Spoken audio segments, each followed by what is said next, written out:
Vengan todos y todas, amados hermanos. Me parece que estoy bien lejos de allá, pero bueno,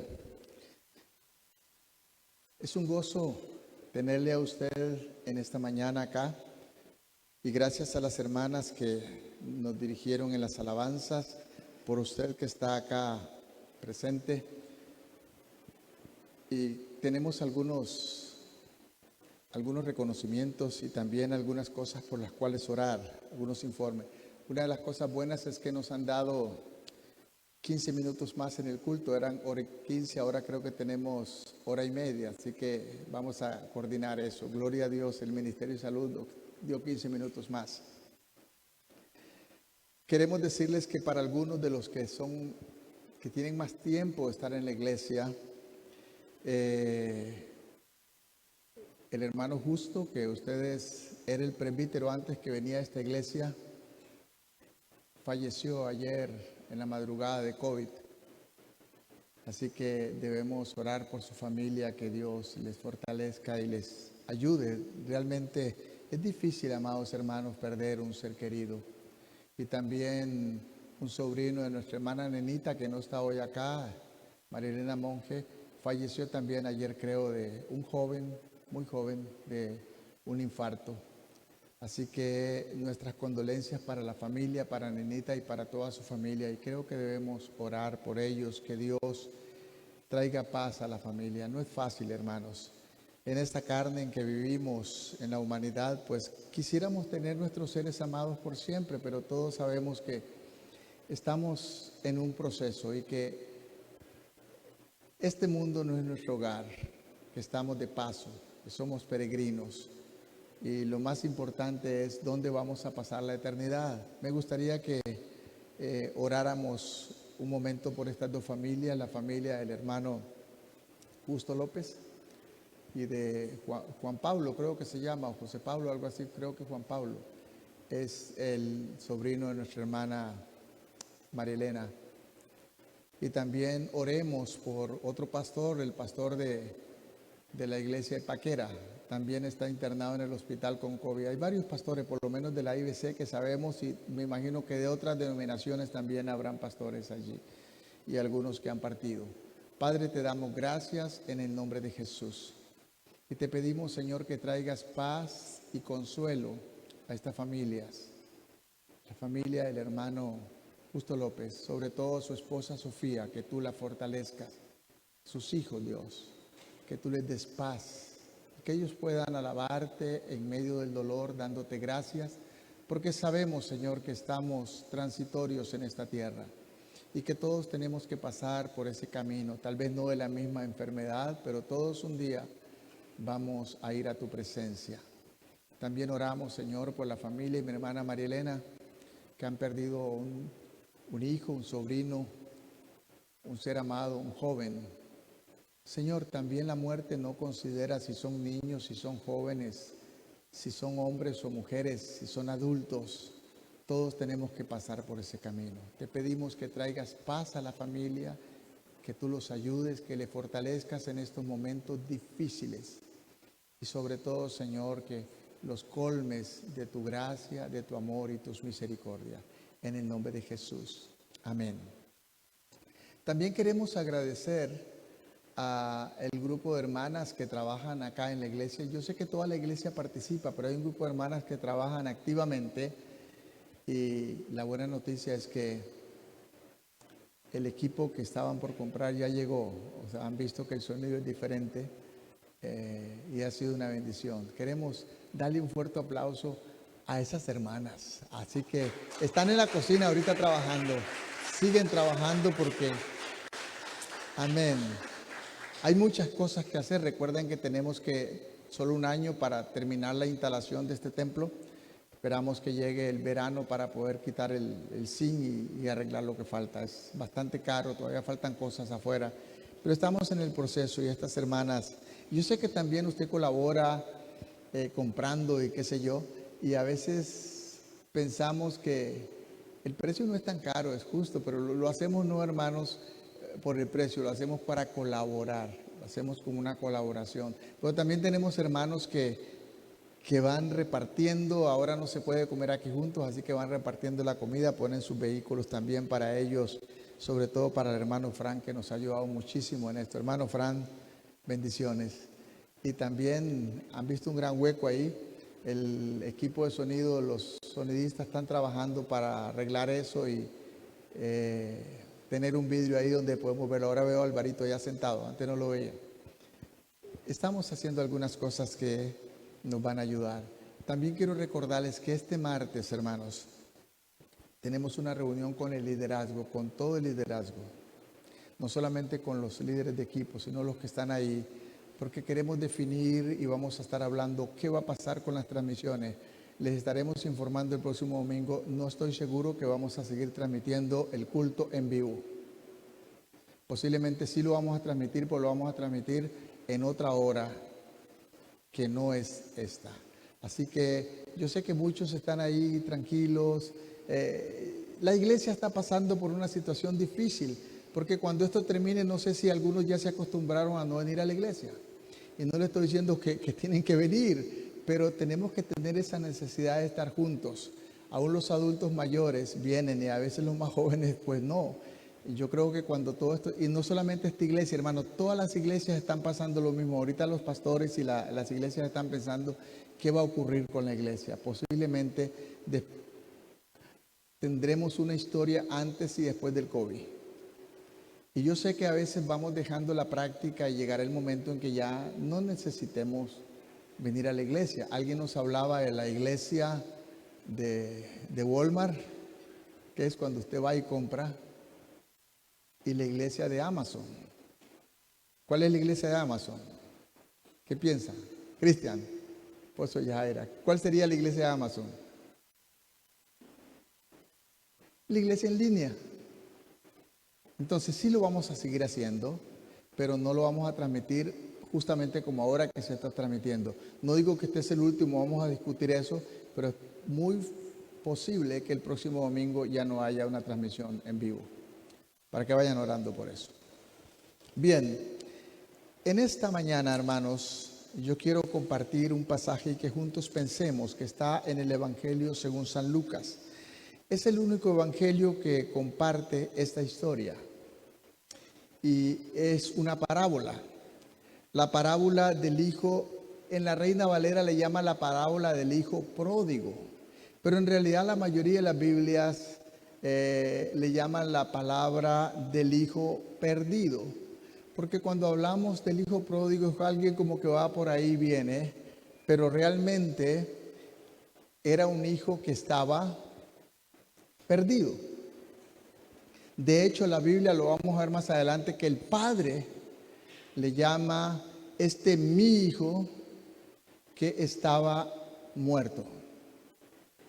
¿Y qué significa un muerto? Un muerto es un muerto. Entonces, tenemos que tener cuidado a veces con lo que pensamos. Bueno, está bien, no importa cómo yo ande, yo soy salvo. Cuidado. Yo no sé si, y no voy a hablar aquí de si la salvación se pierde o no se pierde. La pregunta es si algún día la tuviste. Y es en lo que debemos pensar. Jesús, al final de su ministerio, esto está en el capítulo 15 del Evangelio según San Lucas, a partir del versículo 11. Esta historia se encuentra prácticamente al final de la vida de Jesús. En el tercer año, que se divide en dos partes, 2 semestres, Jesús ya no estaba en Galilea. Recuerden, para algunos que están estudiando el ministerio de Jesús, el primer año se dio en Judea, viajando desde Galilea. El segundo año, o el año de popularidad, se dio todo en Galilea. Y el tercer año, Jesús tiene una parte en Galilea y la segunda parte en Judea, propiamente en una provincia cercana que estaba al otro lado del Jordán, que se llamaba Perea. Así que en el capítulo 13 nos habla, habían algunas fiestas importantes que los judíos celebraban. Y en el capítulo 13 nos habla de la fiesta de la purificación, Esta historia, cuando los judíos purificaron el templo después que Antíoco Epífanes lo había contaminado sacrificando un cerdo en el altar en tiempo de entre los testamentos. Esta historia que pasó con Israel, que la Biblia no nos lo relata, se llama el tiempo intertestamentario. Pero en el capítulo 17, Jesús nos habla, o Lucas nos habla de la última fiesta que era la Pascua, la última Pascua que terminó con la muerte de Jesús en la cruz del Calvario. Pues entre estos dos eventos, el Señor nos relata esta historia que realmente no es una historia, hermanos, es una parábola. Una historia es algo que ocurrió, pero una parábola es un ejemplo. Así que yo no estoy diciendo que estos dos hijos de los que nos habla la Biblia acá, el hijo, el más joven y el adulto que se quedó en casa, ocurrió realmente. Es una historia, es un ejemplo que Jesús nos está contando. Y una de las cosas que quiero que pensemos, que durante este semestre Jesús cuenta esta historia de la parábola de este hijo, pero una parábola tiene una sola verdad principal. No podemos sacar muchas ideas de una parábola. Una sola verdad principal. Si no encontramos la verdad principal, erramos en las Escrituras. Y la verdad principal es que el Padre se refiere a Dios. Y que ambos hijos, porque tenemos la costumbre de tomar solamente el hijo perdido, pero realmente yo no sé si había un hijo perdido, creo que habían dos hijos perdidos. Lo vamos a ver más adelante. Esto se refiere al pueblo de Dios o a la iglesia. Jesús está enseñando a sus discípulos. Es un ejemplo. Cuando los predicadores predicamos, a veces podemos tener ejemplos para ilustrar una verdad y no quiere decir que realmente pasaron. Y tenemos que explicar cuando es un ejemplo y cuando es una verdad. Por ejemplo, el hermano justo se fue con el Señor. Eso es una verdad. Pero podríamos hablar de la muerte espiritual. Y eso puede ser un ejemplo que puede estar pasando en nuestra vida. Pues acá este ejemplo se refiere, no solamente Jesús está enseñando a sus discípulos, sino que estaba enseñando a la gente que estaba cerca de él. Y también tenía un propósito definido. El propósito definido es que ellos entendieran qué significa la vida cristiana y qué significa caminar con el Señor. Entonces, otra vez, este es un ejemplo de la realidad de la vida en las personas. Para nosotros hoy, esta parábola nos ilustra lo que realmente somos, cómo andamos. Y yo espero que al final podamos hacernos un evalúo. ¿Dónde estamos? Porque puede ser, yo dije que no había un hijo perdido, había dos perdidos en la vida espiritual. Uno que se había ido y otro que se había quedado en casa. Pero el que se había quedado en casa estaba tan perdido como el que se había ido, lo vemos al final. Entonces nosotros podemos estar en la iglesia y estar perdidos. Nosotros podemos estar en la congregación y andar lejos de Dios. Nosotros podemos ser parte de la congregación y no caminar conforme al plan de Dios. Al final, Jesús por eso nos pone estos dos ejemplos. Quiero que lo veamos y lo analicemos y podamos tirar algunas lecciones que nos van a ayudar. En el versículo 11 el pasaje nos dice: Jesús dijo también, un hombre tenía dos hijos. Y como dije, es una parábola, no es que realmente había este hombre que tuvo dos hijos, es un ejemplo.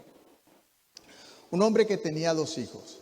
Y el menor de ellos le dijo a su padre: Padre, dame la parte de los bienes que me corresponde. Entonces el padre les repartió los bienes.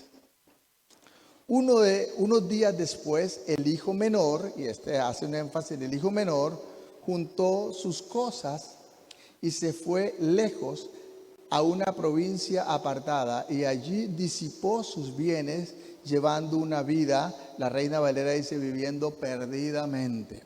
Dice esta versión, dice una vida disipada. Cuando ya lo hubo malgastado todo, sobrevino una gran hambruna en aquella provincia y comenzó a pasar necesidad. Se acercó entonces a uno de los ciudadanos de aquella tierra, quien le mandó a sus campos para cuidar a los cerdos. Aunque deseaba llenarse el estómago con las algarrobas que comían los cerdos, nadie se las daba. Y finalmente recapacitó. Quiero pararme acá. Finalmente recapacitó. Lo bueno que ocurrió en la vida de este joven fue que recapacitó. Lo bueno que puede ocurrir en la vida de cada uno de nosotros es recapacitar en la palabra. ¿Cómo andamos? ¿Qué estamos haciendo? ¿Qué está pasando? Sobre todo en estos tiempos de pandemia, hermanos, debemos de recapacitar porque yo pienso que cuando esto haya terminado, yo no creo que la iglesia será la misma. Yo creo que algunos con suerte estarán tan acostumbrados que se quedarán fuera y estarán ahí tranquilos. Y no estoy diciendo que esto sea malo, porque al fin y al cabo no nos corresponde a nosotros juzgar, sino a Dios. Dios conoce el corazón. Entonces, el versículo 12 dice que el hijo menor le dijo al padre: dame la parte de los bienes que me corresponde. Tenemos que entender algunas cosas porque no está hablando en nuestra cultura ni en lo que nosotros entendemos de acuerdo a lo que vemos y vivimos. La cultura judía tenía cosas muy distintas de las nuestras. Entonces, en la cultura judía, el padre podía dividir la herencia entre sus hijos. Pero el primogénito o el primer hijo tenía derecho de recibir el doble, escuche, el doble de lo que recibían los demás. Si su papá tiene una finca y la va a repartir entre todos, y a alguno le da un pedacito y a los otros le da al mayor le da un pedazo más grande, ¿qué va a pasar, hermano Frank? Seguro que no les va a gustar, ¿verdad? Pero era parte de la cultura. Eso lo dice claramente Deuteronomios capítulo 21, versículo 17. Y tenía que ver a veces estos padres si habían tenido otros hijos con una esposa que no era la suya o habían cambiado de esposa, porque en ese tiempo existía el divorcio ya. Y el primogénito tal vez sería el de la amante o la primera esposa que tuvo. A él tenía que darle el doble. Ni siquiera los hijos que estaban ahora, estos recibían una parte que era la mitad de lo que recibiría el primogénito. Eso es lo que dice Deuteronomios 21 y 17. Usted lo puede leer si usted quiere. Bueno, lo vamos a leer mejor. Es importante que entendamos para que vayamos comprendiendo nuestra cultura. Y esto traía algunos problemas, algunas situaciones un poquito complicadas y algunos, pues, como ahora alguien iría a los tribunales y pondría una demanda y se haría todo un problema, pues en aquel tiempo también habían las demandas. Vamos a ver. Dice el versículo 17: sino que reconocerá como primogénito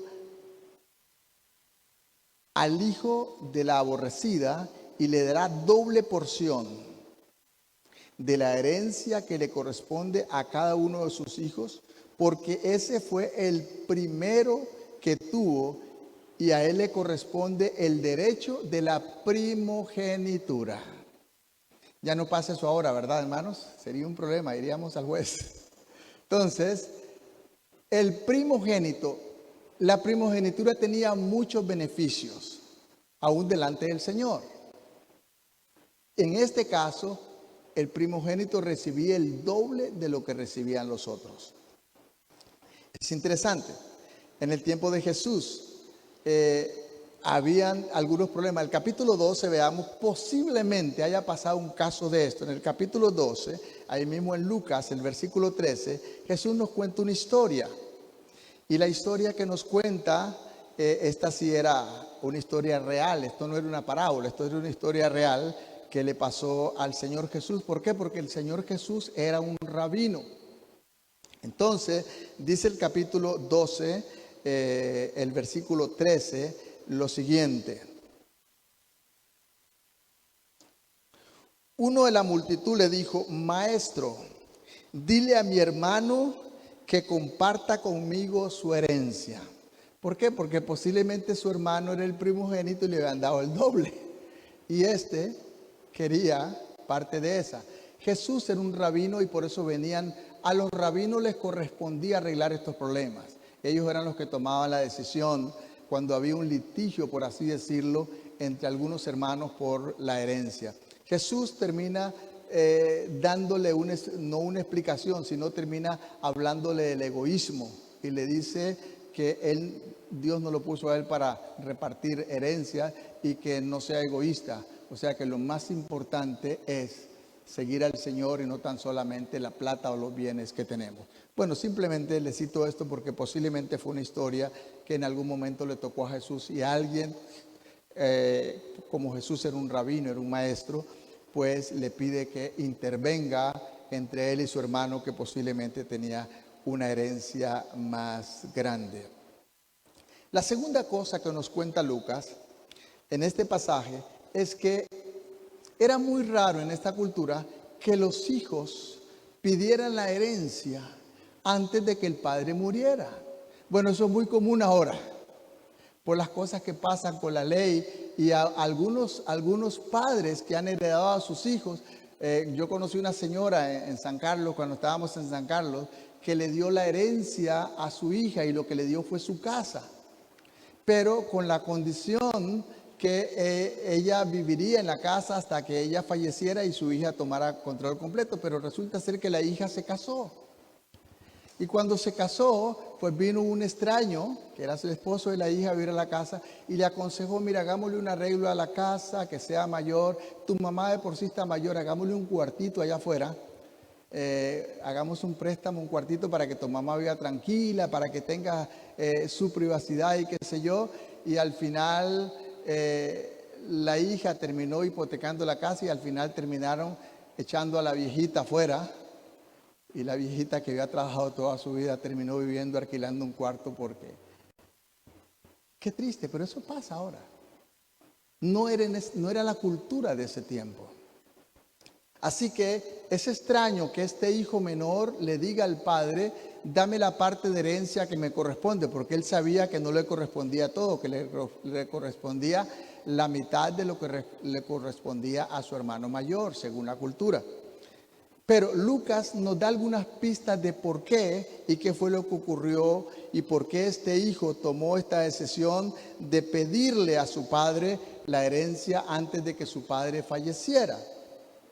En el versículo 13 más o menos nos da una idea de lo que pasó. Y dice: unos días después, el padre le repartió, y unos días después, el hijo menor juntó todas sus cosas y se fue lejos a una provincia apartada y allí disipó sus bienes. Entonces, ¿cuál era la razón de por qué el hijo estaba pidiendo los bienes a su padre? La razón principal estaba en su corazón. Ya no quería vivir con su padre, ya no quería estar bajo la autoridad de su padre, ya no quería que lo dirigieran, ya no quería que alguien decidiera por él, quería decidir por su vida.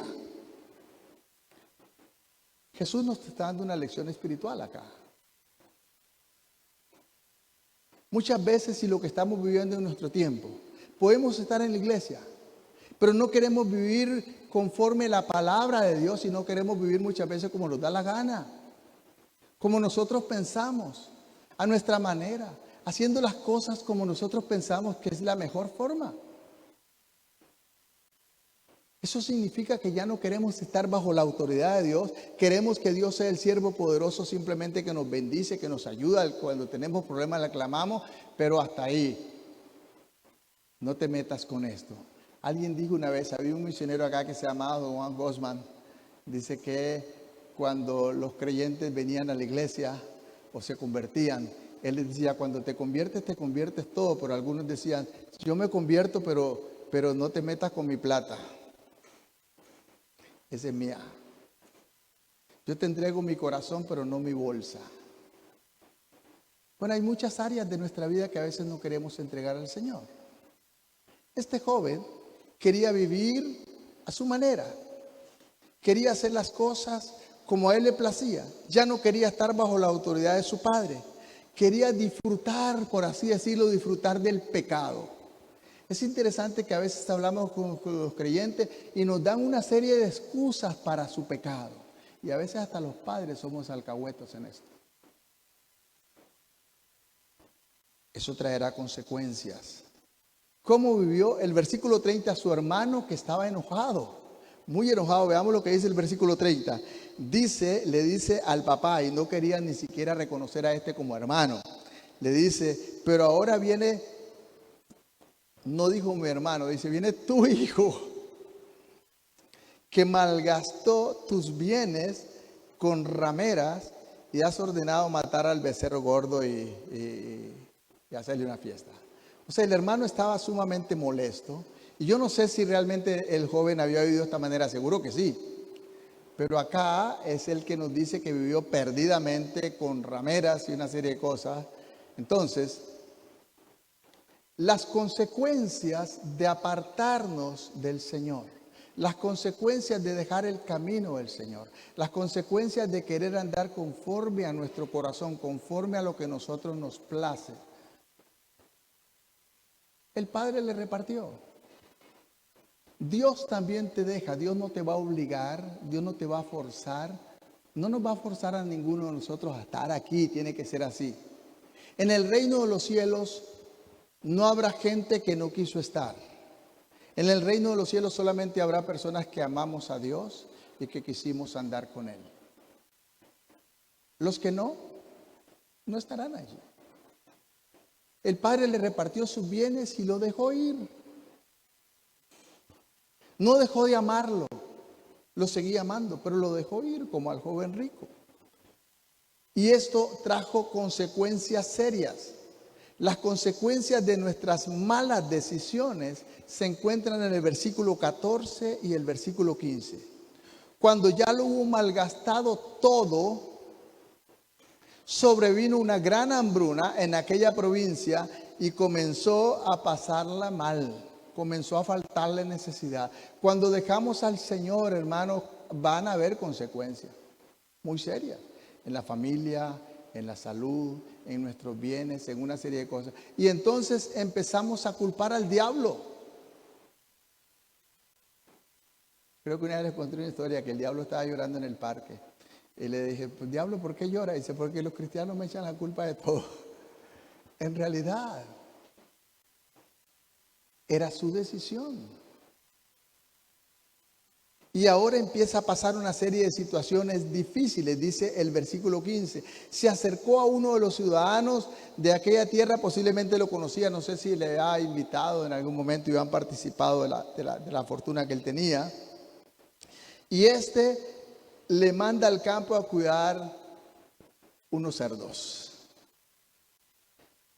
Para nosotros cuidar cerdos tal vez no sería un problema, sería un trabajo.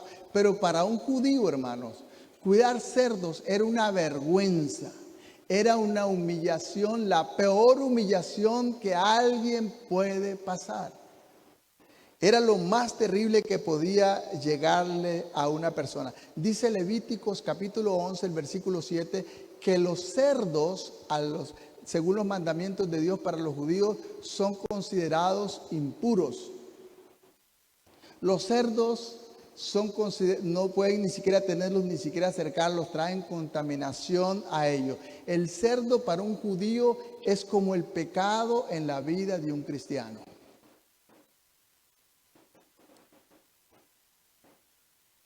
Era tan humillante, pero no solamente era tan humillante, sino que esto lo llevaba a él personalmente a la impureza ceremonial, lo apartaba de la purificación que Dios les había dado como pueblo de Dios. Y la palabra del Señor nos dice en Hebreos, y ese sí quiero que lo leamos, capítulo 10, el versículo 14. Vayamos en nuestras Biblias, en la carta a los Hebreos, el capítulo 10 y el versículo 14. Dice la palabra del Señor de la siguiente manera. Estoy no en Hebreos, estoy en Apocalipsis. Hebreos capítulo 10, versículo 14. Él, por medio de una sola ofrenda, hizo perfecto para siempre a los santificados. Pero ¿qué pasa? Cuando nosotros nos asociamos y nos comprometemos con el pecado, esta santificación se va al suelo. Y esto nos aparta de la gracia de Dios. Esto nos aparta del beneficio de Dios. Así que estos cerdos, el ir a cuidar cerdos para este judío, era como un cristiano involucrarse en el pecado. El problema es que no solamente hay pecados groseros como hablamos de fornicación, de adulterio y una serie de cosas. Hay otro tipo de pecados, la mentira, la irresponsabilidad, una serie de cosas que son pecados y también para Dios no hay pecados grandes y pecados pequeños. Todo es pecado. Y esto es lo que nos aparta de la gracia de Dios. Quiero que leamos por un momento Gálatas capítulo 5, el versículo 9. Dice la palabra del Señor de la siguiente manera. Un poco de levadura fermenta toda la masa. Un poco de levadura, para los panaderos ponen un poquito de levadura y el pan crece y hace una serie de cosas. Pues cuando un pecadito entra en nuestra vida, afecta todo nuestro cuerpo y afecta nuestra relación con Dios. Qué terrible lo que este joven estaba pasando. Simplemente no quiso seguir bajo el cuidado y protección de su padre, quiso vivir como él quería y las consecuencias de esta mala decisión lo han puesto en una situación perdida para con Dios, el Dios de Israel, pero también ha perdido porque ha renunciado a la protección y el cuidado que su padre le había dado. Pero también Lucas nos habla de la actitud amorosa de este padre. Y gracias a Dios, hermanos, que Dios no pasa como los cristianos ocurrimos. Dicen que a veces, no a veces, generalmente, en la iglesia es el único ejército donde se mata a los enfermos o los lesionados. En el reino de los cielos debería ser lo contrario, que aquel que está caído, que aquel que anda mal, restaurarle hasta donde podamos. Ayudarlo a seguir adelante. No podemos forzarlo porque Dios nos ha dado un libre albedrío. Pero sí tenemos que orar, tenemos que luchar para que aquel que no está caminando correctamente con el Señor pueda volver a los pies del Señor. Dice el versículo 20 y el versículo 23 del pasaje que estamos leyendo. Y así que se levantó. Pero antes de eso, en el versículo 15, versículo 16, más bien el 17. Y dice, finalmente en esta situación terrible, en esta calamidad. Yo siempre he dicho, hermano, no tiene el doctor que declararnos un cáncer. No tiene el doctor que declararnos una enfermedad incurable. No tenemos que estar en una situación terrible para buscar del Señor. No tenemos que esperar que ocurra eso. Debemos devolvernos al Señor prontamente, no solamente porque estamos en una calamidad como este chico. Está en una calamidad espantosa, está en una calamidad terrible y ahora recapacita. ¿Y cuál es la reflexión que tiene? Dice el versículo 17, finalmente recapacitó y dijo, ¿cuántos jornaleros en la casa de mi padre tienen pan en abundancia? Y yo aquí estoy muriendo de hambre. Yo creo que lo único bueno que hizo fue reflexionar, pensar, como dice la palabra, en la casa de mi padre muchas moradas hay. El problema es que nosotros hemos abandonado la casa del Padre muchas veces con nuestras actitudes.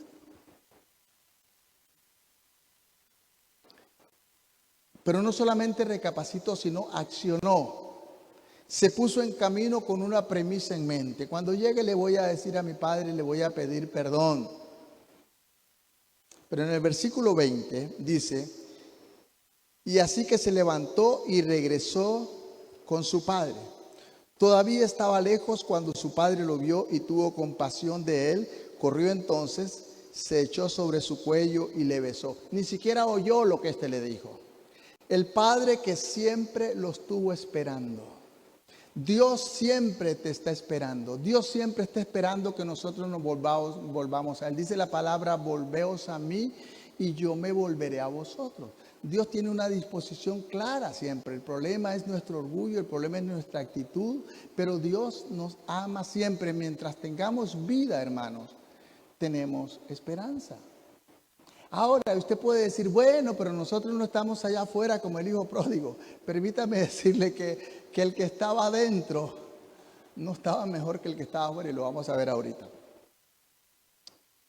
En este pasaje vemos algunas cosas que nos ayudan a pensar en el amor del Padre hasta el versículo 23. Vemos, y luego el Padre dice, les dijo a sus siervos, traigan la mejor ropa, vístanlo, pónganle un anillo en su dedo y calzado a sus pies. Y vayan luego a buscar el becerro gordo y mátenlo y comamos y hagamos fiesta. Porque este hijo mío estaba muerto. Si este hijo no hubiera vuelto, estaba muerto. Estaba bajo condenación. ¿No cree, hermano, que si nosotros nos apartamos y andamos por el mundo en pecado y morimos, ya lo vamos a encontrar en el cielo? Permítame decirle que la salvación está ahí para ti como una oferta y para mí, pero usted decide aceptarla o rechazarla. Puede ser un simple momento de placer, un simple momento de qué sé yo, y dejemos como aquel hijo, dame los bienes que me corresponde, y el padre se los dio y se fue, porque eso es lo que había en su corazón. Esta fue la motivación de por qué se apartó. Pero yo quiero que veamos algunas cosas. El padre lo esperó para siempre. Segunda cosa que veo ahí es que quitó su vergüenza. Y los regalos que le está dando tienen un significado profundo. La primera cosa que vemos ahí es ropa, calzado, anillos, y todo esto tenía que ver con su posición y aceptación de parte del Padre. Si nosotros vamos a Génesis, en el capítulo 41, el versículo 42, tenemos una historia muy interesante. Es la historia de José en Egipto. Entonces, en cuanto a su posición, ¿qué fue lo que él recibió cuando fue aceptado, cuando fue puesto en una posición diferente de la que él tenía por la autoridad de ese tiempo, que era el faraón? Entonces, veamos lo que dice el versículo 42. Y el faraón se quitó, ¿qué se quitó? Su anillo. El faraón se quitó su anillo de la mano y lo puso en la mano de José. Y también hizo que lo vistieran con ropas de lino muy fino y en el cuello le pusieran un collar. Entonces, ¿por qué el faraón puso el anillo suyo en el dedo de José? Por la posición que él tenía. La posición que tenemos delante de Dios como hijos ahora nos trae privilegios de parte de Dios, diferentes a lo que el mundo tiene. No somos diferentes al mundo como humanos, pero a los ojos de Dios como hijos sí somos diferentes. Dios tiene cuidado de nosotros. Y aun cuando hay esta enfermedad y toda esta situación, nadie se va a morir, un hijo de Dios no se va a morir antes del tiempo de Dios. Dios tiene un plan para cada uno de nosotros. Pero también las vestimentas. A los ojos de Dios nuestras vestimentas son harapos sucios. Zacarías capítulo 3 y el versículo 4 tenemos otra historia muy interesante que nos relata la Biblia con respecto a esta figura. Zacarías capítulo 3, verso 4. Vea qué interesante. Dice la palabra del Señor de la siguiente manera. Como Josué estaba delante del ángel y su ropa estaba muy sucia, dice la Biblia que por cuanto todos pecaron, están separados de la gracia, de la gloria de Dios. Pero vea lo que dice el versículo 4. Y el ángel ordenó a los que estaban a su servicio, quítenle esas ropas tan sucias. Y a Josué le dijo, date cuenta de que ya te he limpiado de tu pecado y de que te he vestido con ropas de gala. El Señor nos ha vestido a sus ojos, nos ha quitado la suciedad, la mancha y nos ha vestido con la ropa de Cristo mismo, con la santidad de Cristo. No es que nosotros seamos perfectos, es que Él puso su santidad sobre nosotros, lo que dice 1 Corintios capítulo 31. Recibimos la santidad de Dios, la justicia de Dios, todo esto lo recibimos de Cristo. Pero cuando nosotros nos asociamos con el pecado, como leímos en Hebreos capítulo 10, volvemos otra vez, como dice Pedro, el perro vuelve al vómito. ¿Han visto lo que el perro vomita y se vuelve a comer la porquería esta? Cuando nosotros volvemos al pecado y andamos en una vida de pecado, nos apartamos de la santificación y volvemos a la basura. Así que es importante, hermanos, que nosotros vivamos para el Señor, que nosotros vivamos bajo la cobertura del Señor, bajo el cuidado del Señor, obedeciendo su palabra. Hay caminos que al hombre le parecen rectos, pero su fin es perdición y es muerte. ¡Qué terrible! El hijo menor quiso irse a vivir como le dio la gana. Y qué consecuencias más trágicas. Pero aquí vemos el amor del Padre una vez más, cuando nosotros nos arrepentimos sinceramente, porque Dios conoce el corazón, Dios no puede ser burlado, y volvemos a Dios, Dios nos vuelve a tomar en sus brazos, Dios nos participa y nos llena de todas estas hermosas bendiciones. El perdón de Dios es real. Pero ¿qué diferencia, hermanos, había? Porque usted puede decir, pues yo estoy en la iglesia. ¿Sabe una cosa? El hijo mayor se había quedado en la casa del padre. Y estaba tan muerto como el hermano que se había ido. ¿Por qué? Porque estaba lleno de odio, porque estaba lleno de resentimiento, porque estaba lleno de una serie de cosas. Así que ¿de qué nos sirve estar en la iglesia? Podemos estar en la iglesia, pero el Señor está fuera de nuestro corazón. Podemos estar en la iglesia, viviendo como nosotros nos parece, pensando lo que está bien para nosotros y haciéndolo así. Y aún teniendo discordia entre hermanos. Este hijo mayor ni siquiera aceptaba al otro ya como su hermano. ¿Por qué? Porque el becerro, el ternero gordo que habían apartado para un momento especial, el padre lo había hecho matar para su hijo, que había venido, le había cambiado la ropa, le había puesto un anillo y le había puesto sandalia. Dijimos que esto representaba la posición que él tenía, porque sabe una cosa, las sandalias, los zapatos eran para los hijos, porque los esclavos, los sirvientes, en ese tiempo eran esclavos, los sirvientes andaban descalzos. Los sirvientes andaban descalzos. El calzado era para los hijos. La fiesta fue para el hijo. Vea el privilegio de este chico, a pesar de toda su actitud.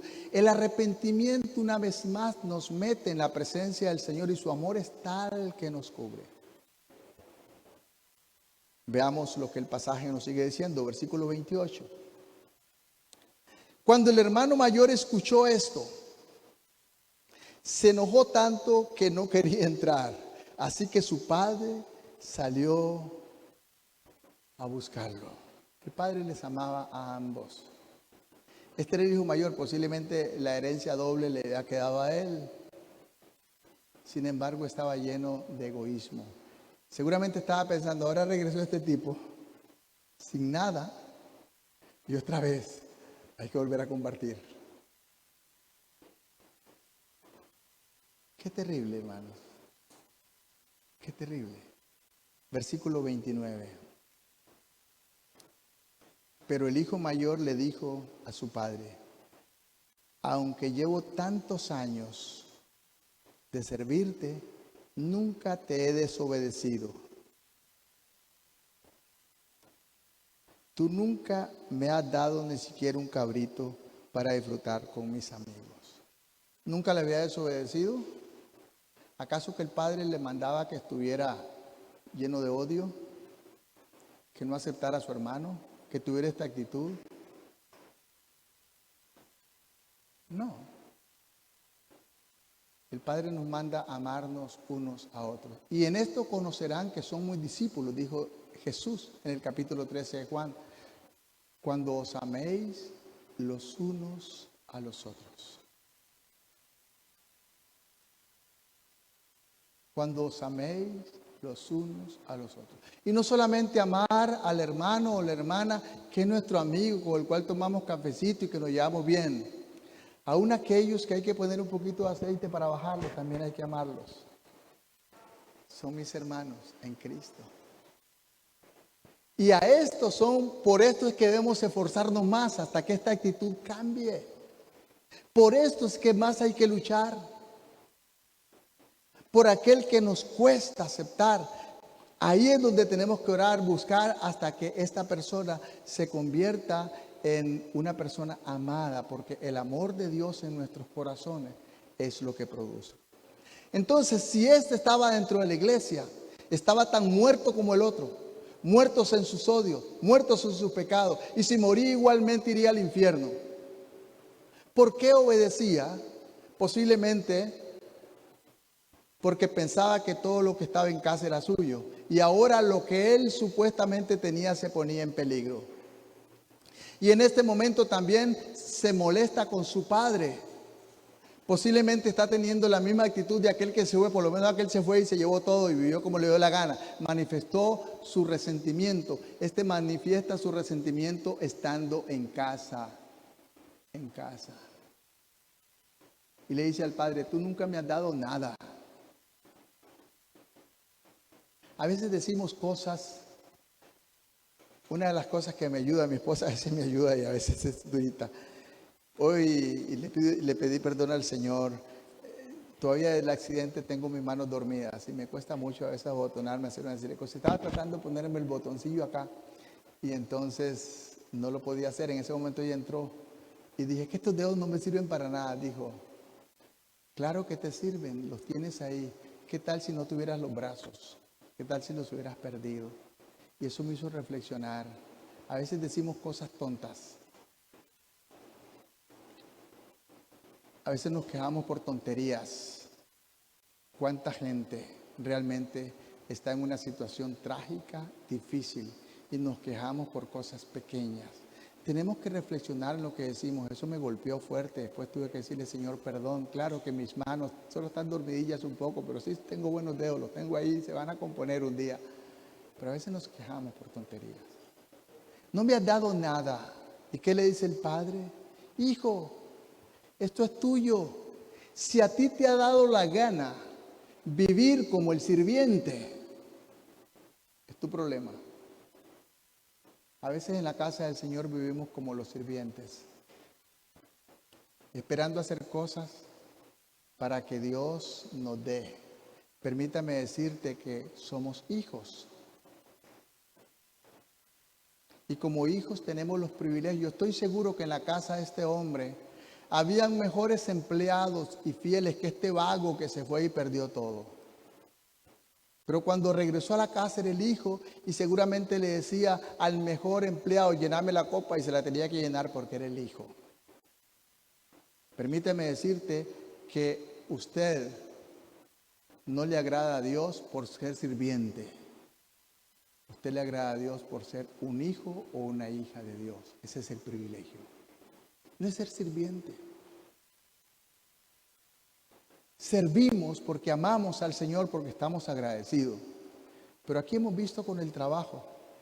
A veces algunos, perdón que se los diga francamente, pero casi ni trayéndolos amarrados. Y hemos tenido que estar pagando y tenemos que seguir pagando. Al fin y al cabo es su asunto. Dios no te va a bendecir por el servicio que haces, pero servimos porque amamos al Señor y estamos agradecidos con Él. Y nadie nos va a pagar, como el día que estaban unos hermanos allí metiendo una arena para la primera cena que hicimos, y pasó una mujer y les dice, ustedes son unos idiotas. Ese pastor no les paga ni un 5 minutos, están trabajando de gratis. Ellos no estaban trabajando para mí. Estaban trabajando para el Señor. Y aunque yo les pagara, no les pagaría tanto como Dios les pagará. Amén. Porque todo lo que hagamos, lo hacemos para la gloria de Dios. Y si no lo haces para la gloria de Dios, mejor no lo hagas. Es lo que estaba pasando con este hijo. Al otro le dijo, mi hijo estaba muerto y ha resucitado. Permítame decirle que el que regresó estando perdido estaba mejor que el que estaba en casa ahora.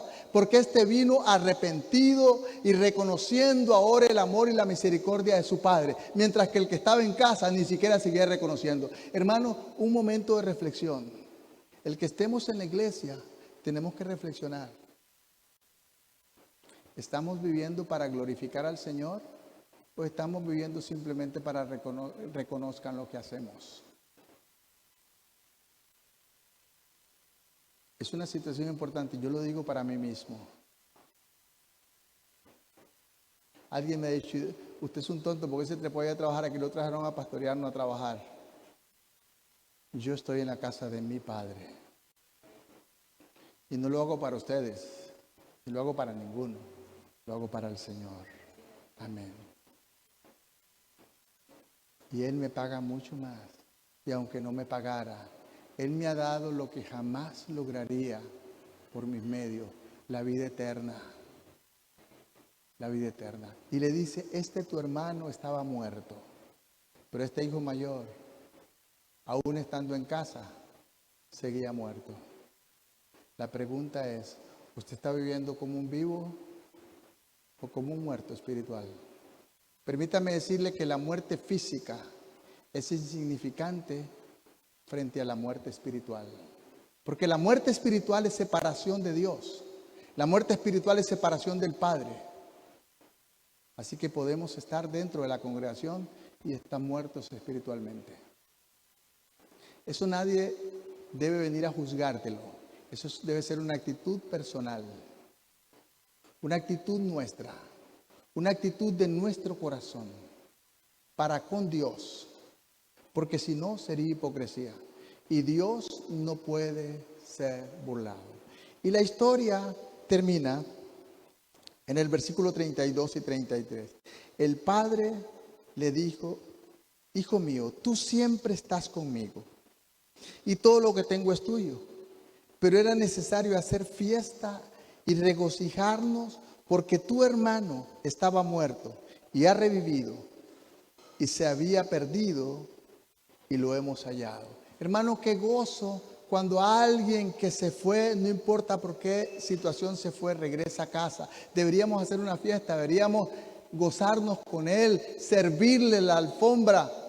Pero ¿qué pasa? A veces, y si empieza, Dios empieza a bendecirlo y está primero que nosotros en el púlpito, gloria a Dios. Pero a veces tenemos que empezar a ver, analizarlo, cómo va. Permíteme decirle que eso es un asunto de Dios. Debemos gozarnos con aquel que viene. Claro que tenemos que ser sabios, pero debemos tenderle la mano, sentir que le amamos. Pero ¿cuántas veces alguien regresa y decimos, sí, ve este tipo, aquí estaba y vea las tortas que hizo? Hay que andarle con mucho cuidado. Esto no es una actitud de un hijo de Dios, de una hija de Dios. El único que conoce el corazón de las personas es Dios. Los hombres van a fallar una y otra vez porque es nuestra naturaleza pecaminosa. Al fin y al cabo, yo los veo a todos ustedes sentados ahí. ¿Quién de ustedes es cristiano? Yo no sé. Yo espero que todos ustedes lo sean. Y les trato como hermanos. Y los atiendo como hijos de Dios. Pero el único que sabe si ustedes son cristianos o no es Dios y ustedes mismos. Porque yo no tengo la capacidad de verlos adentro y ver que ahí está el Espíritu Santo. Sin embargo, Jesús nos dijo una cosa importante. Por sus frutos los conoceréis. Y estamos en esta tierra para servir. Para servir. Jesús, siendo el Rey de Reyes, dejó su trono de gloria y vino a nosotros para servirnos. Y servir aún a aquellos que se van a perder. Porque de tal manera amó Dios al mundo que dio a su Hijo unigénito para que todo aquel que en Él cree no se pierda, mas tenga vida eterna. ¿Sabe una cosa? Jesús murió por los pecados de toda la humanidad, aún de los que van a ir al infierno. Aún de los que van a ir al infierno. Esa es parte del amor de Dios. Y nosotros debemos estar dispuestos a amar y a servir aún aquellos que tal vez se vayan a perder. Yo no sé. Pero debemos mostrar ese amor cristiano. Y yo creo que en estos momentos duros y difíciles, cuando hermanos están sufriendo, familias están sufriendo, algunos por necesidades físicas, otros porque un ser amado ha perdido la vida, de qué sé yo, están llorando. La Biblia dice que debemos de llorar con el que llora, pero también debemos de reír con el que ríe. Hoy estamos acá gozándonos. Pero puede ser que mañana estemos en una situación difícil, pero somos una iglesia, somos un pueblo de Dios. Y como pueblo de Dios, el mundo debe ver a Cristo a través de nuestras vidas. Yo no sé ¿Con cuál se identifica usted más? Yo espero que con ninguno de los dos. Yo no sé si con el hijo que se fue con sus bienes porque no quería estar bajo la autoridad del padre, o con el que está en casa, pero viviendo a su manera. Yo espero que nosotros estemos en casa preguntándole a papá, ¿qué quieres que yo te haga? Y cuando regrese el pródigo, nos gocemos con él y le sirvamos la copa. Y le sirvamos el pedazo de carne asada porque nos estamos gozando, porque el becerro gordo fue para él y no para mí. En el capítulo 12, el Señor le dijo a aquel que vino, Señor, negocia con mi hermano para que comparta conmigo. ¿Quién me ha puesto a mí, dice, para negociar herencias? Busquemos el reino de Dios y su justicia, que es lo más importante. Pongámonos de pie, hermanos, que el Señor nos ayude a reflexionar, a pensar en estos momentos difíciles, en estos momentos de injusticia, en estos momentos cuando tenemos que tener cuidado porque hay cosas que la gente nos hace, hermanos, que tratan de resentirnos y es fácil dejar que el enemigo entre con una amargura en nuestro corazón. Tenemos que estar dispuestos y cuando estas cosas llegan, oremos para que esta situación se aleje y tengamos un corazón dispuesto a servir aún a aquellos que pensemos que no lo merecen, que Dios nos use para hacer bendición a sus vidas y que ellos puedan ver al Señor a través de mi vida, a través de tu vida, amado hermano, amada hermana. Gracias por tu vida, gracias por los que están acá a servir, gracias por los que van a involucrarse, gracias por los que sienten que son parte. Al fin y al cabo es Dios quien te conoce y Dios quiere bendecirte. El amor de Dios es inmenso, el amor de Dios es grande y siempre está para ti, a pesar de lo que haya pasado, está para ti. Solo tenemos que volvernos a Él y Él se volverá a nosotros. Padre, bendice esta iglesia amada, bendice la iglesia que está en casa, aquellos que sienten, Señor, que están conformes ahí. Señor, a nosotros nos hacen falta porque queremos verle, porque son nuestros amados hermanos y hermanas. Y sentimos que nos falta algo. Pero Señor, quiero que sigamos orando. Que tú toques nuestra vida. Que tú toques nuestro corazón. Sabemos que hay momentos difíciles que se avecinan para la iglesia en el mundo. Sabemos que el enemigo está operando.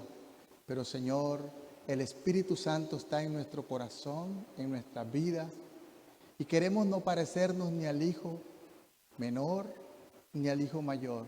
Pero tristemente, a veces nos parecemos a algunos de los dos. Perdónanos, porque en esta humanidad en que vivimos, Señor, te seguimos fallando. Te seguimos fallando. Pero tú nos sigues amando. Y mientras tengamos vida, tenemos esperanza. Bendice esta congregación. Llévanos con bien a nuestros hogares. Y permite, Dios, que nos gocemos. Permite, Dios, que nos sigamos gozando. Gracias por los que están acá, gracias por los que vendrán, gracias a los que nos están viendo desde sus casas, los que están enfermos, Señor, sánalos, los que están pasando un problema económico, suple, los que falta comida, Señor. Tienen estos días, Señor, para hermanos que están sufriendo. Señor, tú proveerás aún más, pero que tu amor sea manifestado a través de nuestras vidas, a través de tu iglesia, Dios. En el nombre de Jesús.